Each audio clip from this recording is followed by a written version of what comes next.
ഇന്ത്യയും സൗത്ത് ആഫ്രിക്കയും തമ്മിൽ നടക്കുന്ന രണ്ടാമത്തെ ക്രിക്കറ്റ് ടെസ്റ്റിന്റെ രണ്ടാമത്തെ ദിവസം അവസാനിക്കുമ്പോൾ ഇന്ത്യക്ക് മേൽ റൺമല തന്നെ തീർത്തിരിക്കുകയാണ് സൗത്ത് ആഫ്രിക്ക.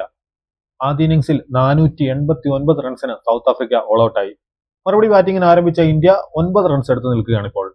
സൗത്ത് ആഫ്രിക്കയ്ക്കായി ഏഴാമതായിട്ട് ഇറങ്ങിയ സെനുരാൻ മുത്തുസ്വാമി സെഞ്ചുറി നേടിയപ്പോൾ 9ാമനായി ഇറങ്ങിയ മാർക്കോ ജാൻസനും കിടിലൻ ഇന്നിംഗ്സ് കാഴ്ചവെച്ചു. 91 മുതൽ 93 റൺസാണ് ജാൻസൺ എടുത്തത്.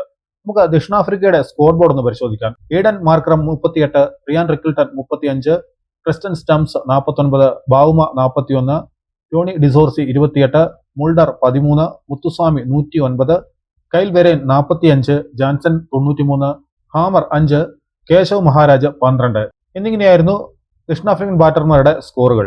ഇന്ത്യക്ക് വേണ്ടി കുൽദീപ് യാദവ് 4 വിക്കറ്റ് വീഴ്ത്തി. ജസ്പ്രീത് ബുംറയും മുഹമ്മദ് സിറാജും രവീന്ദ്ര ജഡേജയും 2 വിക്കറ്റ് വീതം വീഴ്ത്തി. മറുപടി ബാറ്റിംഗ് ഇറങ്ങിയ ഇന്ത്യക്ക് വേണ്ടി ജയ്സ്വാൾ 7 റൺസോടെയും രാഹുൽ 2 റൺസോടെയും ക്രീസിൽ നിൽപ്പുണ്ട്. രണ്ടാം ദിവസം കളി അവസാനിക്കുമ്പോൾ ഇന്ത്യക്ക് ഇനി വിജയസാധ്യതയുണ്ടോ? ഇന്ത്യക്ക് ഇനി ജയിക്കാൻ സാധ്യതയൊന്നും ഇല്ലെന്ന് തന്നെ പറയാം. കൂടുതൽ സാധ്യത സമനിലയ്ക്കാണ്. അല്ലെങ്കിൽ ഇന്ത്യൻ ബാറ്റർമാർ അതുപോലെ വേഗത്തിൽ സ്കോർ ചെയ്യണം. നാളത്തെ ഇന്ത്യൻ ബാറ്റർമാരുടെ പ്രകടനം അനുസരിച്ചിരിക്കും ഈ മത്സരത്തിന്റെ ഫലം.